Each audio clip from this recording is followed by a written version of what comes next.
taanaan cinaachi suutumaan quuqaa cinaacha godhata. Gara abdii muratutti hin nyaatin hin nyaadhu. Bara dabrutti harka kee hin laatin hin laadhu. Baadhatanii har'a boru yaabanii kaatu. Hiddamanii dhiita'aati kan na diidammaa nyaatu. Humna meeqaan raafamee aanan dhadhaabaa. Abidda keessaan darbeeti albuunni warqii ta'a. Duumessaa'us ni faca'a tiifuuf bokkaa ta'ee. Dukkanaa'us ni bari'a lafa barii ga'ee. Gufaatiin baay'atus qormaanni jireenyaa. Kufaatuma ol ka'aa bakka yaadne ni keenya. Gateetti rigamee nutti cimus rakkoon korma waanjoo cabse ni taana gaaf tokko. Jirtu dhiigni qeerroo biyyaa dhiiga keenya. Duuti qeerroo biyyaa du'a keenya. Hidhamuun hayyoota keenya hidhaa keenya. Qeerroo biyyaa isin faana jirra. Gandaa wal hin qoonnu. Dibbee gandummaa hin dhaannu. Nuti Oromoodha. Oromoon tokko. Kanaafuu waan godhuu qabnu warroonni sagantaa kana qindeessitan kootaati al tokko nuuf himaati tarkaanfii keenya kan itti aanu fudhanna.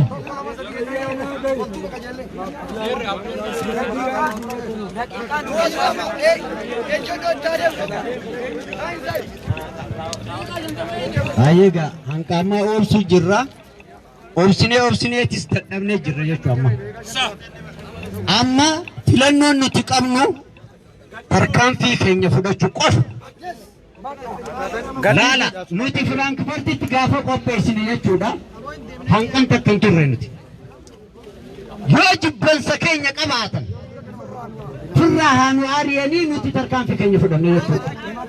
Kan biraa immoo warri waan kana qindeesse asbaati nutti hima. Yaa jiran kootaati nutti hima. Yookaan tarkaanfii keenya fudhanna wanni sodaannu tokko hin jiru. Yeroo ammaa kana dhaggeeffadhaa qeerroo. Yeroo ammaa kana Jawaar Mohaammed maalirra akka jiru hin beeknu yaa qeerroo. Yeroo ammaa kana waan Jawaar Mohaammed irra jiru ni nyaataa ni dhugaa kuma hin qabnu yaa Oromoo. Yaa Oromoo ofitti nu sinaanaatu isin hin jee. Tunnumaaf dabarti yaa Oromoo. Numa gaddina numa boonya yaa Oromoo carraa teenya. Mee yaa Oromoo as deebi'aati mee hawal mari'annu. Tarkaanfii teenya fudhachuu qabnaa yaa Oromoo. Warri waan kana qindeessa kootaati nutti hima. Yoo nutti himuu baattanii hanqamma sa'aatii 3 guutuu asitti isin eegaa jirra. Kootaati nutti hima. Bakkee jijjiiranna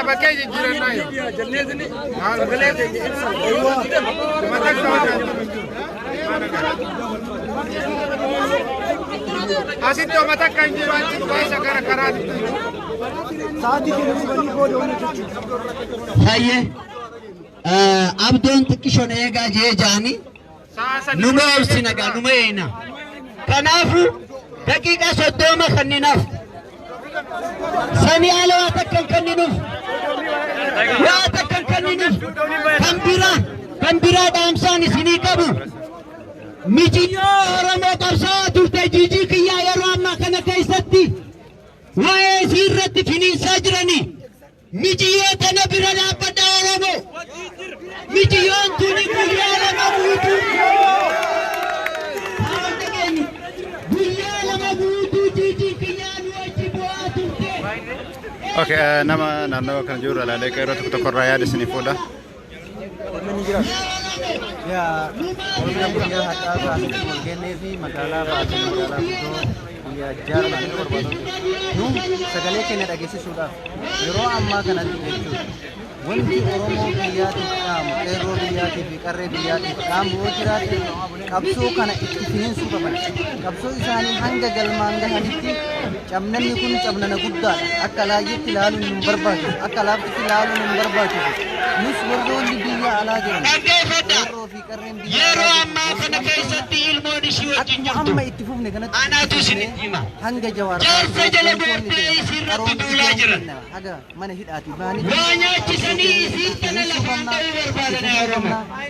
Kanaafuu halkanii guyyaa kana qofaa miti. firoota nurratti tataa jiru fakkeenyaa fi intarneetii wanta garagaraa cufan akka nu banamu kana gaafataa jirra. Kanaafuu hedduu irratti hirmaannee qabsaa'uu qabna. Injifannoon kan uummata Oromooti. Oromiyaan ni bilisoomti. Galatoonni isin jechuudha. Galatoon. Ayya maaliif mi'aadha guyyaa har'aa kana badee kana dhufte? Galatoomii yaadni nuti guyyaa dhaabnee keessi uummata keenya biyya keenya uummata sagalee ta'uudhaaf innis gaafa namichi kun namichi Dr. Abiy jedhamu kun jechuudha mootummaa yookaan addunyaa gaafa akka kana dura aangootti bahee dagachuudhaan uummata keenya qeerroo Oromoo aarsaa wareegamaa gamga'u baasee gara mootummaa Minilik keessa seense isa keessaa qeerroo san keessaa tokko kan ta'e aartiist Haacaaluu Hundeessaa kaafatu farda kaasee irratti gulufsitu waan jedhee kan weellisaan ture aartiist Haacaaluu Hundeessaa ajjeesisee naqannaa ajjeesee yeroo ammaa kana nuuf diirare gadi bahee nutti dhaabatee jira jechuudha. Uummata Oromoo biyya keessa dhiisee biyya alaa jiru sagalee isaa awwaaluudhaaf nutti dhaabatee jira. Akkasumas abbaa alangaa federaalaa kan jedhanii Adaanechi nutti dhaabatee jira. Dhaabduu kanaaf ammoo nuti uummanni Oromoo maal akka taane yeroo dhumaatiif agarsiisuu yaanee jira. Bifuma kanaan guyyaa kaleessaa biyya Awurooppaa yookaan Jaarman magaalaa Barliin keessatti hiriirri geggeeffamaa ture ammas itti fufee jira. Iddoon hiriirri itti geggeessaa jirru yeroo ammaa kana iddoo imbaasota biyyoota garaagaraa qabuu fi akkasumas paarlaamaan biyya as duuba kana duuba jira. Bakki nuti geggeessaa jirru iddoo konkolaataan isaanii ittiin hojjechuu danda'u sanatti daandii cufnee jirra. Maaliif daandii cufuun nu faraa miti waan taateef ganamarraa daandii san cufnee asirra dhaabbachaa jira. Hanga itti gaafatamaan biyya kanaa dhufee asis nu dubbisee waan tokko nu jedhu tufasiin nu jennee jira. Miidiyaan biyya kanaa miidiyaa afurtu jira. Miidiyaa arfan kun dhufee asitti rakkoo uummata keenyaa kana hanga dhufee argutti asiin kaanu jennee yeroo kaleessas roobaa turee fi arras roobaa jiru kanatti keessatti rooba keessa geggeessaa jirra. Akka waliigalatti uummata Oromootiif dhaamsa lama qaba. Dhaamsi lamaan sun maal dhabeetti uummanni Oromoo hiree lama qaba. Hireen sun inni dura uummanni Oromoo Itoophiyaadhaan waliin jiraadha yoo jedhe yoo nikulaarri isaa eeyyamamaa ta'e nikulaara isaa achoo qaba. Inni ittaanu waa'ee kana keessatti jechuudha dhiifama garasitti waa wadha jennee fi akka garas deemtu siifee yooma garasitti dabarsamu booda illee waa yaada kee dhiifama garas deemtu. Sa'aatii ammaa kana qeerroon jiran miidiyaa gaafatanii hayyamni miidiyaa waan hin deebi'iniif poolisoota harkaa cabsanii deemu jiranii ka deemaa jiran karaa fuulduraatitti jechuudha.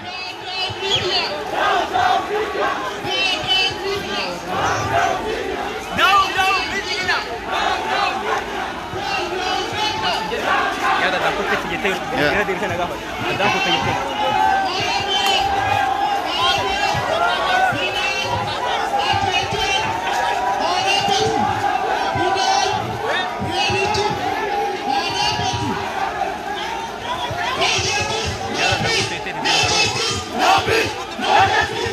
Haala argitan kanaan uummanni keenya poolisiidhaan wal qabanii jiranii sababa miidiyaa gaafatanii warroonni biyyattii miidiyaa gammaa hin dhiyeessine gaafii keenya ka gaafanneef deebinu hin deebine waan ta'eef uummanni keenya haala kanaan poolisaatti biyyaatiin wal qabee jira.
Fortune ها كلام كرج هاي تنجرني. مشي. هذا مشي. بقى هندي بقى. يا ده كنا دم كتير تنجا.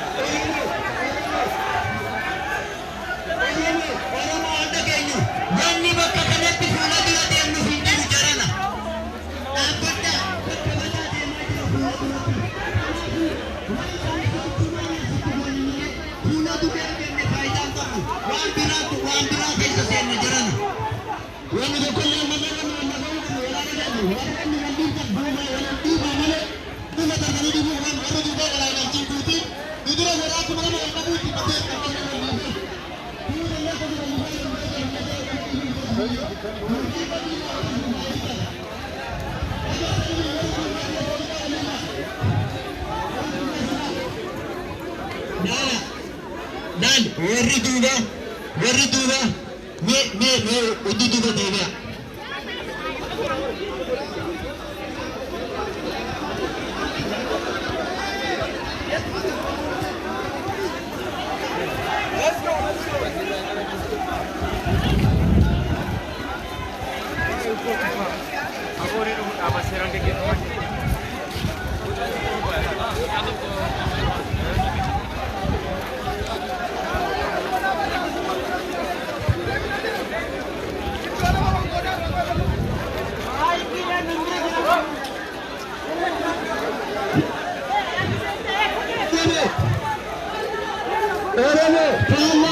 Fala demu kauna. Ya.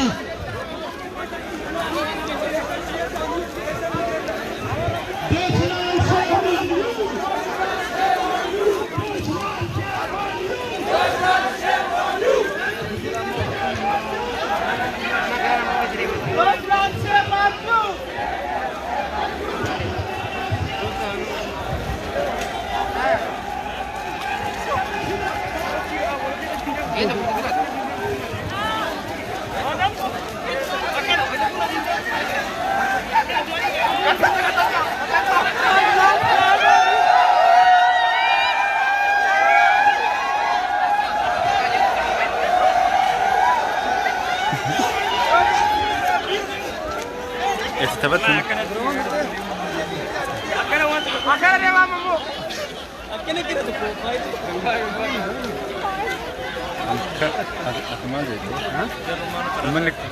من كرة كذا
Hello.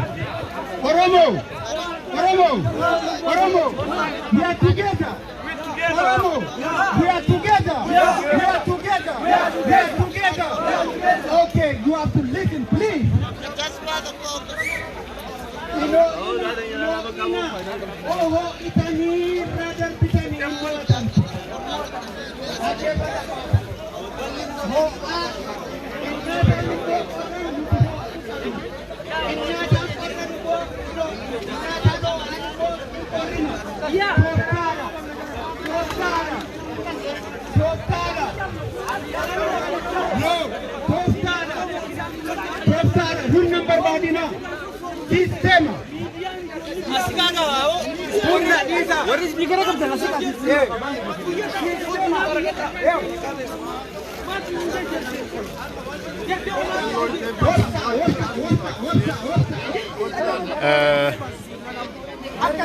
Qabbana emotional inteena qabbana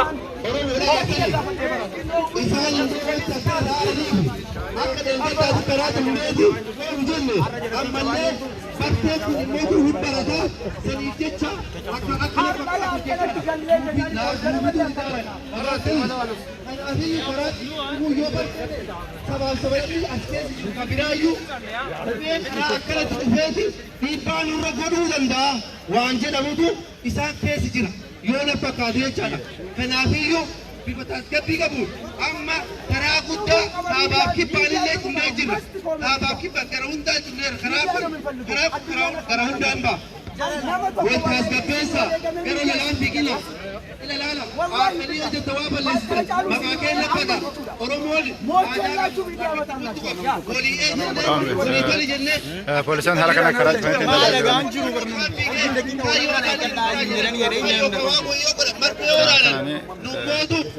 cufeetiin poolisiin dhaabbatee jira.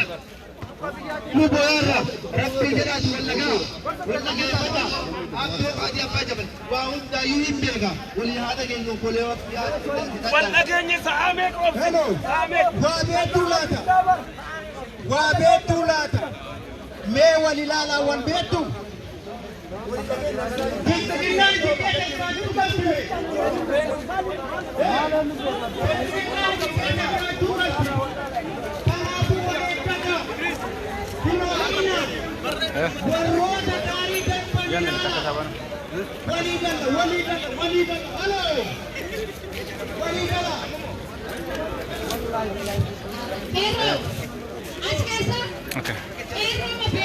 mee guyyaa har'aa kana maaliif as dhuftee maaltu as deemale? Ya, jadi guyyaa har'aa asitti ijoollee qeerroon biyyaa uummanni Oromoo siyaasa biyyaa hidhamanii jiru. Haacaaluu Hundeessaa karaa mootummaatiin hojjetu. Saba saniif mormii dhageessifataa jiru. Ani kan jedhu ijoolleen qeerroon Jarmanii haa galatoomne. Maaliif yoo birratti boobaa osoo jiru. Akka isaan keessa jireenya hamaa keessa jiran hin jiru. Saba sanii akkana rooba kana keessa isaa rooba kana keessa bulaa akka argamuun isaanii baay'ee tokko boosanii jiru. Qeerroon Jarmanii ammas galatoomu qaba. Ijoolleen biyyaas qeerroon biyya alaa hundinuu isin bira jira waan ta'eef uffata qabdii keessanii kutina. Duulee banna ballee waliin takka hin jiru. Akka inni qooduudhaaf wanni isaan hin goone hin jiru waliin dhiiga keenya dhugaa ba'a. Duraanis abbaa qabeenyaa keenya nurra ajjeesaa beekaa keenya hidhaa ajjeesaa asin ba'an har'as abbaa qabeenyaa keenya dinquu dayyaa asirratti waan dura qabu argaa jira. Haacaaluu keenya beekaa keenya ajjeesaan. Jawaar keenya hidhanii jiran. Warroota beektota Oromoo siyaasaa hundi hidhanii jiran. Kan kutaa diinaa kana hundi kennaa beekuu qabna hundinuu. Har'a boru osoo jedhin ofirraa buusuu qabna har'aatti. Guyyaatti kennuu qabna. Kanaaf hundi keessaniyyuu ijoolleen qeerroo biyyaadhaan seenisiidhaaf tokko ta'a afaan tokko ta'a hooggansa qabaadhaa bakka jirtanii warra hidhamaa jiru hidhaa baasaa hin callisina. Hundi keessanii bakka jirtanii ilmaan Oromoo hundi iyya dhageessisa. Wanni takka wanni rafnuuf hin jiru. Tokko tokkoon boru mana nu seenan nama hundaayyuu seenee jiru duuti kun namni biraan gahin hin jiru. Kanaaf hundi keessaniyyuu dhaamsa isinidhaa. Tokko ta'aatii afaan tokko ta'aatii hooggantoota siyaasaa keessa kan hidhaman har'a hiikamuu qaba. Jala dhaamsi jabaadhaa tokkummaa keessa cimsaa guddinni keenya duubatti hin deebina. Galatooma. Hai galatooma. Okay. Jari kana coba dong. Ayah. Makin ini dulu. Mana nih? Kalau dah boleh. Free